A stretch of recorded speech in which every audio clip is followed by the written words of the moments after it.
আজ সকালে ঘুম ভাঙতেই জানালার পর্দার ফাঁক দিয়ে এক টুকরো সোনালি রোদ এসে আমার মুখে পড়ল। চোখ খুলেই মনে হলো আজকের দিনটা অন্যরকম সুন্দর হতে যাচ্ছে। বিছানা থেকে উঠে জানালার পাশে দাঁড়ালাম। বাহিরে হালকা বাতাস বইছে, গাছের পাতাগুলো যেন নিজেদের মধ্যে গল্প করছে। দূরে কোথাও পাখিরা ডাকছে। আকাশটা ছিল একদম পরিষ্কার, নীল রঙের বিশাল এক ক্যানভাসের মতো। সকালের এই শান্ত সৌন্দর্যটা আমি খুব ভালোবাসি।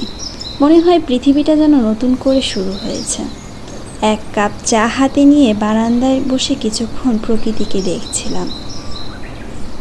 বাতাসে ভেসে আসছিল ভেজা মাটির গন্ধ আর ফুলের মিষ্টি সুবাস।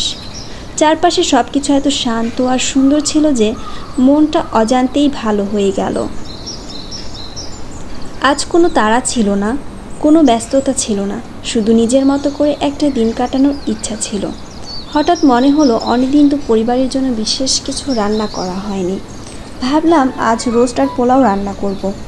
রান্নাঘরে ঢুকতেই একটা অন্যরকম আনন্দ কাজ করছিল।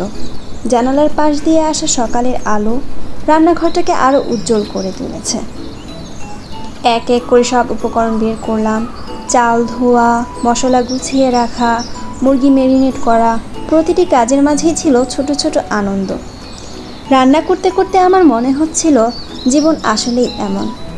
বড় বড় সুখের চেয়ে এই ছোট ছোট মুহূর্তগুলোই মানুষকে বেশ আনন্দ দেয়। চুলায় তখন পোলাওয়ের হাঁড়ি বসালাম।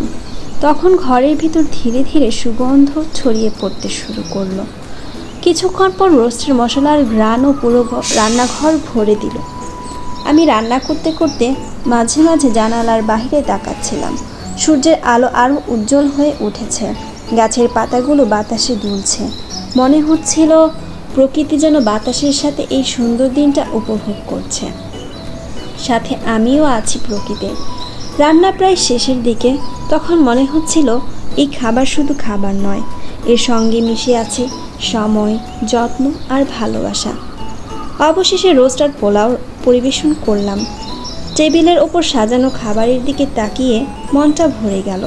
হয়তো পৃথিবীর সবচেয়ে দামি খাবার নয়, কিন্তু নিজের হাতে ভালোবাসা দিয়ে তৈরি করা খাবারের সৌন্দর্যই আলাদা। সেদিন আমি একটা জিনিস নতুন করে বুঝেছিলাম, সুখ সব সময় বড় কোনো অর্জনের মধ্যে লুকিয়ে থাকে না। সুখ লুকিয়ে থাকে ভোরের পাখির ডাকে, সকালের নরম রোদে, প্রকৃতির শান্ত বাতাসে, আর নিজের মানুষদের জন্য ভালোবাসা দিয়ে কিছু করার মাধ্যমে। দিন শেষে যখন আকাশের সূর্যটা ধীরে ধীরে বিদায় নিচ্ছিল, তখন মনে হচ্ছিল আজকের দিনটা শুধু একটা দিন ছিল না, ছিল ছোট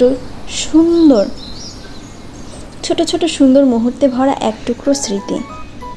আর আমি মনে মনে ভাবছিলাম, জীবন যদি প্রতিদিন এমন নাও হয়, তবুও এমন কিছু দিনই আমাদের বেঁচে থাকার গল্পগুলোকে সুন্দর করে তোলে।